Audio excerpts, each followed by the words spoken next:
Semangat pagi, salam sehat semuanya. Kembali lagi bersama kami di Podcast Ventra. Hari ini kita akan membahas industri insight mengenai hal yang dianggap sepele oleh masyarakat, yaitu korosi industri. Hari ini bersama saya ada Bu Novi sebagai GM Operasional Ventra dan juga Kak Deli, tim marketing Ventra. Oke, thank you Bian. Salam kenal, saya Novi dan senang berbagi untuk di podcast ini. Kita tahu bahwa korosi itu adalah silent killer di bagian industri ya. Jadi dengan Indonesia dengan kondisi yang seperti alam yang cukup ekstrim, jadi kita sangat tepat kita akan membahas mengenai korosi ini ya. Memang banyak kasus yang telah kita tangani. Jadi kita harus benar-benar aware dengan si silent killer ini. Baik Bu, pertama sebelum kita masuk ke pembicaraan akibat dari korosi tersebut, kenalan dulu yuk sama si korosi. Koreksi ya jika saya ada salah. Korosi itu seperti penyakit buat logam seperti besi. Bisa dibayangkan besi yang kuat tiba-tiba keropos karena bereaksi dengan air, udara, atau bahkan bahan kimia. Nah, reaksi ini bikin besi menjadi rapuh dan gampang rusak. Tentunya korosi ini tidak dapat dihindari atau dihilangkan begitu saja, namun masih bisa kita cegah dan ditanggulangi dengan bantuan produk anti korosi. Hal ini sangat perlu diperhatikan lebih khusus karena pastinya bisa merusak infrastruktur industri, terutama di Indonesia. Begitu ya Bu? Ya, benar sekali. Ya, saya mau nambahin ya bahwa korosi itu tidak terjadi di logam aja, tapi bisa terjadi di non logam seperti plastik. Kalau kita tahu istilah getas ya, plastik itu getas, itulah artinya korosi pada plastik. Jadi efek dari korosi itu adalah kerusakan pada material yang kita biasa kalau tahu di logam itu seperti besi artinya karat. Nah itu efek dari reaksi kimia atau elektrokimia dengan lingkungan yang terjadi di logam tersebut. Nah kalau di industri proses korosi itu bisa terjadi di pipa, tangki penyimpanan, kapal, bahkan struktur bangunan. Contohnya aja nih, di pipa, kalau terjadi karat pada pipa itu bisa menyebabkan kebocoran. Lalu kemudian kalau terjadi juga karat di lambung kapal itu juga bisa menyebabkan kebocoran sehingga minyak yang ditampung dalamnya juga bisa bocor. Nah, kalau hal itu terjadi itu dapat merusak lingkungan sih. Ya, perbaikannya juga nggak murah ya. Kita tahu kapal segede gitu kalau namanya perbaiki lagi dia akan di downtime itu berarti perlu biaya yang mungkin bisa miliaran atau triliunan, kita nggak tahu. Itu kan bukan hal kecil yang harus diberesin ya. Belum efek di lingkungannya kita mesti bersihin juga. Nah, itu cost ya pasti. Ternyata sepengaruh itu ya. Kenapa ya hal ini sangat rentan di Indonesia? Kak, bisa tolong kasih informasi yang terkait mengenai hal itu? Ya, kita tahu ya Indonesia itu termasuk negara yang dilintasi oleh garis khatulistiwa dan kita ini termasuk negara maritim, di mana di sekelilingnya itu dikelilingi oleh kelautan. Nah, jadi karena hal itu tuh menyebabkan iklim Indonesia itu tropis dan menyebabkan suhunya tinggi. Kenapa? Apa sih yang menyebabkan suhunya tinggi itu? Yang akan menyebabkan kelembapan di Indonesia itu akan tinggi. Nah, itu tuh salah satu hal yang dapat memicu terjadinya korosi di Indonesia. Makanya korosi itu gampang banget terjadi di lingkungan-lingkungan yang seperti itu. Itu sih. Jadi perlu banget ya kita memberikan perhatian khusus pada korosi ini ya, karena bukan masalah sepele. Kalau kita sudah terjadi korosi itu berarti perlu biaya perbaikannya, perawatannya juga gitu. Itu sangat-sangat bahaya sekali. Berarti memang rawan terjadi di Indonesia juga karena iklim itu ya? Betul. Mengapa di Indonesia korosi malah semakin menjadi ancaman? Ya, sama seperti yang tadi saya sebutkan ya, karena kondisi lingkungan yang lembab itu, dan kemudian juga di Indonesia tuh banyak banget industri-industri yang terletak di dekat laut. Nah, kita sendiri kan tahu ya, korosi itu kalau bersinggungan dengan garam itu tuh bakal cepet banget terjadi. Nah, itu mungkin yang menyebabkan di Indonesia tuh banyak terjadi korosi, salah satunya itu karena industri-industri yang besar itu banyak juga yang ada di pinggiran laut.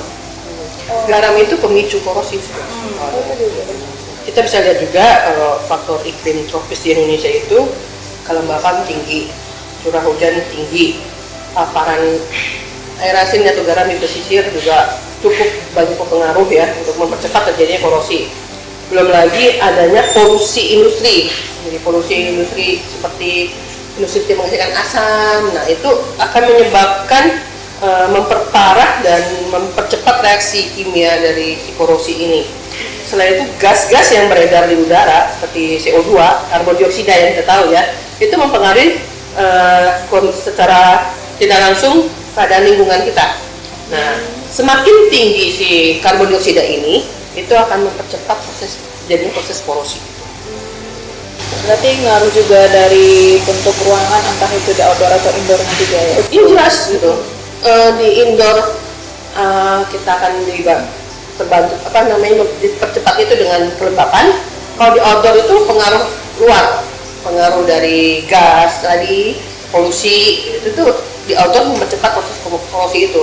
Karena ada reaksi oksidasi ya pada material kalau kita di outdoor itu. Kalau boleh tahu kenapa bisa demikian ya? Apakah segala bentuk gas mempengaruhinya?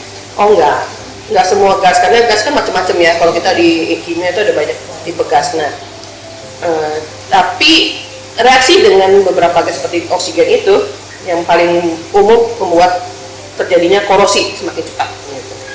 Jadi logam yang bereaksi atau terkena oksigen terjadi oksidasi di permukaan logamnya itu, kemudian membentuk oksida logam yang disebut karat itu terjadi terutama di lingkungan-lingkungan yang lembab. Nah, dan kalau kita tahu fosil itu hewan atau fosil apapun itu juga menghasilkan gas. Nah, gas itu adalah salah satunya adalah gas sulfur. Ini juga salah satu pemicu korosi karena begitu sulfur bereaksi dengan oksigen jadi sulfur dioksida itulah penyebab dari korosi itu. Apakah karena itu korosi rawan terjadi di daerah perindustrian? Ya pasti juga. Salah satunya itu gas yang dihasilkan oleh polusi dari si industri juga mempengaruhi. Tadi kita lihat juga, saya juga sempat bilang salah satu penyebabnya adalah curah hujan yang tinggi. Ya, curah hujan tinggi ini akan membuat daerah-daerah yang kena hujan itu menjadi lembab. Nah, gas-gas yang bersifat korosif itu kerjanya jadi lebih cepat lagi karena di lingkungan lembab ini.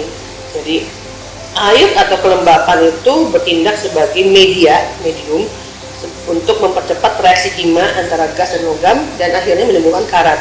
Kalau nggak ada kelembapan, gas-gas ini belum tentu menyebabkan korosi. Salah satu pemicunya lah gas itu.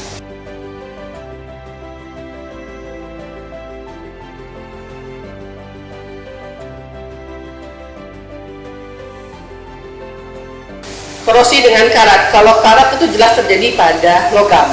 Kalau korosi bisa logam dan non-logam. Jadi tadi dibilang kalau plastik itu mengalami korosi, artinya yaitu sifat kertas itu yang mudah rusak. Gitu. Oh, jadi selama ini beda ya korosi sama karat ya? Beda. Karena orang kan asumsinya karat saja gitu, tahunya karat dan korosi. Ya, karat itu yang kalau kita lihat di logam besi yang merah-merah tuh. Yang merah coklat itu terus membuat lama-lama si keropos tuh besinya, itu karat. Tapi karat juga ada karat putih ya, kalau nggak salah ya. Ada istilah karat putih itu beda lagi. Kalau kita panel-panel box itu juga bisa mengalami korosi bukan karat. Karat jelas lebih tepat untuk di logam kalau karat. Jadi asumsinya ini ya, nggak clear.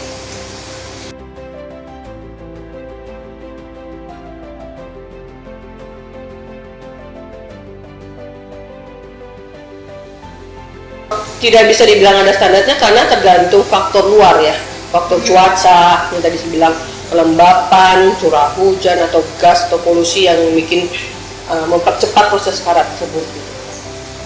Tapi kalau awalnya produk itu sudah diproteksi di awal, itu akan jauh lebih lama ya terjadinya karat dibanding yang belum pernah diproteksi sebelumnya. Halo, apakah pendengar sekalian masih segar? Pada podcast ini, kita sudah mempelajari betapa bahayanya korosi di bidang industri, terutama mengenai mengapa korosi begitu rentan di Indonesia. Untuk segmen berikutnya, bisa dicek di video Pentra berikutnya. Kita akhiri dulu ya di sini. Stay tune!